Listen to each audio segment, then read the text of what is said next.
روحوں کو زندہ کیا ہے، بہت سارے پیغام اپنی شاعری کے ذریعے دیے ہیں، جیسے اقبال ہیں، اگر اقبال کی شاعری کو غور سے پڑھا جائے، اس کے بعد فیض اور فراز ہیں، اگر ان کی شاعری کا بغور مطالعہ کیا جائے تو انہیں بھی ہم بڑا شاعر ہی کہہ سکتے ہیں، ان کی شاعری کو ہم کسی بھی نظریے سے رد نہیں کر سکتے۔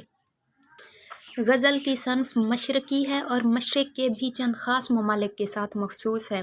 موجودہ صورت جو غزل کی ہے وہ ایران میں اختیار کرنے کے بعد ایران کے زیر اثر اس نے ہندوستان میں جڑ پکڑی اور یہاں کی آب و ہوا اسے ایسی راس آئی، یعنی ہندوستان والوں نے اسے ایسا اپنایا کہ اس نے وہ مرتبہ حاصل کر لیا جو کسی بھی دوسری صنف شاعری کو حاصل نہ ہو سکا۔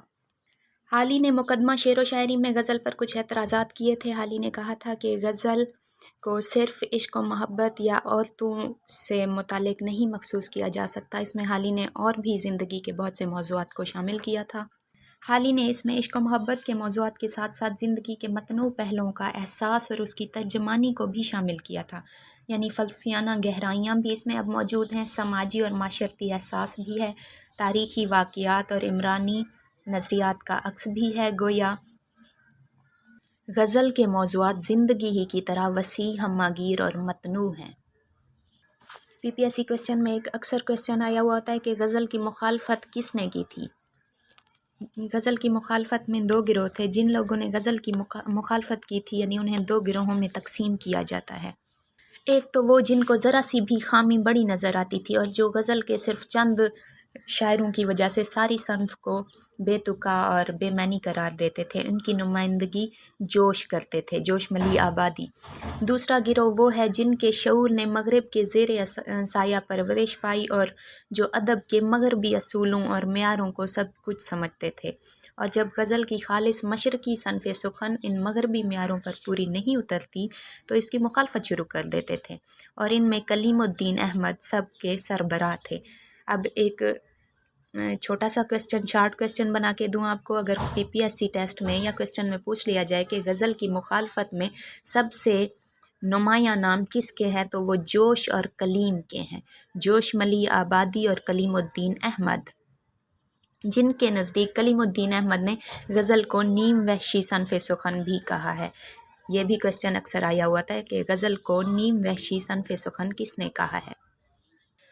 پہلے غزل میں الفاظ کی سجاوٹ، الفاظ کی نمائش، توڑ مروڑ ہوتا تھا اور تشبیہات اور استعارات کا اس طرح استعمال کیا جاتا تھا کہ غزل کسی موضوع کو پیش کرنے کی بجائے الفاظ کی نمائش اور الفاظ کی بناوٹ پر زیادہ کام کرتی تھی۔ لیکن حالی نے اس نظریے کو مکمل طور پر چینج کر دیا تھا اور غزل میں سادگی اور سلاست کو استعمال کرنے کا مشورہ مقدمہ شعر و شاعری میں دیا تھا۔ حالی نے غزل میں کیا کیا تبدیلیاں کی ہیں، یہ بتانے سے پہلے حالی کا تھوڑا سا انٹروڈکشن کروا دوں کہ حالی نے غزل گوئی کب سٹارٹ کی تھی۔ حالی نے غزل گوئی 1850 سے پہلے ہی شروع کر دی تھی۔ اس زمانے میں انہیں مرزا غالب کی صحبت میں حاضر رہنے کے مواقع میسر آتے تھے۔ غالب کی جدت پسند طبیعت نے انہیں خالصتاً قدیم غزل کے قریب نہیں بھٹکنے دیا تھا، مگر بعد ازاں مصطفیٰ خان شیفتہ کی صحبتوں سے فیضیاب ہوئے تھے اور انہیں پختہ یقین ہوا تھا کہ شاعری کا اصل کمال یہ نہیں کہ اس میں لفاظی مبالغہ اور لفظی رعایتیں وغیرہ ہونی چاہیے، بلکہ سادگی، خلوص اور اصلیت ہی اچھی شاعری کے جوہر ہیں۔ یہ کوسچن بھی اکثر پی پی ایس سی میں آتا ہے کہ غزل کے لیے سادگی، خلوص اور اصلیت کا نظریہ کس نے پیش کیا تھا؟ یہ حالی نے پیش کیا تھا۔ وقت گزرنے کے ساتھ ساتھ انہیں یہ خیال ہونے لگا اور انہوں نے اس کا اظہار نظم و نثر میں بھی کیا کہ حالی کو یہ احساس شروع ہی سے تھا کہ اردو غزل کی دنیا بہت محدود ہے، اس میں صرف حسن و عشق کے موضوع کو بیان کیا جاتا ہے، اس میں زندگی کے تمام پہلوؤں کو بیان کیا جا سکتا ہے۔ حالی نے اس کا مشورہ دیا تھا اور بہت سے شعراء نے اس پر عمل بھی کیا تھا۔ حالی نے سنگلاخ زمینوں میں غزل کہنے سے منع کیا تھا اور غزل میں رعایت لفظی کا استعمال کم ہونا چاہیے، یہ بھی مشورہ دیا تھا۔ پہلی اصلاح انہوں نے غزل میں یہ کی کہ اسے محدود مضامین کی قید سے نکالا جائے اور اس میں اخلاق، سیاسیات، تمدن وغیرہ کے بہت سے موضوعات کو داخل کیا جائے۔ ایک اور کوسچن بھی پی پی ایس سی کوسچنز میں آیا ہوا ہوتا ہے، جیسے حالی نے جدید غزل کا آغاز کیا تھا اور جدید غزل کے بانی بھی حالی ہیں، تو یہ سوال بھی پوچھ لیا جاتا ہے کہ حالی کا شاعرانہ اسلوب یا شاعرانہ خصوصیات کیا ہیں؟ تو اس کا آنسر طویل بکس کو پڑھنے کی بجائے آپ کو میں مختصر سا بتا دوں، آپ چاہیں تو نوٹ کر لیں، اتنا بھی کافی ہے کہ حالی کی غزل چونکہ اسلوب بیان میں قدیم اردو غزل سے الگ نظر آتی ہے، اس میں جدت ہے، اس میں تشبیہ الفاظ کا نیا پن، ردیفوں کی عدم موجودگی، مضامین کا تسلسل، سادگی، بے تکلفی اور اصلیت موجود ہے۔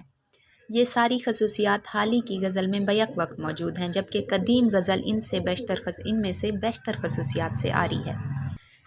قدیم غزل میں ایسی مشکل تشبیہات ہوتی تھیں جنہیں بآسانی کم پڑھے لکھے کی سمجھ میں آنا مشکل ہوتا تھا، لیکن حالی نے عام بول چال کے الفاظ کو اپنی غزلوں میں شامل کیا۔ حالی ایسی تشبیہات لاتے ہیں جو بالکل سامنے کی ہوتی ہیں، مگر شاعر انہیں استعمال نہیں کرتے تھے۔ حالی نے ان کو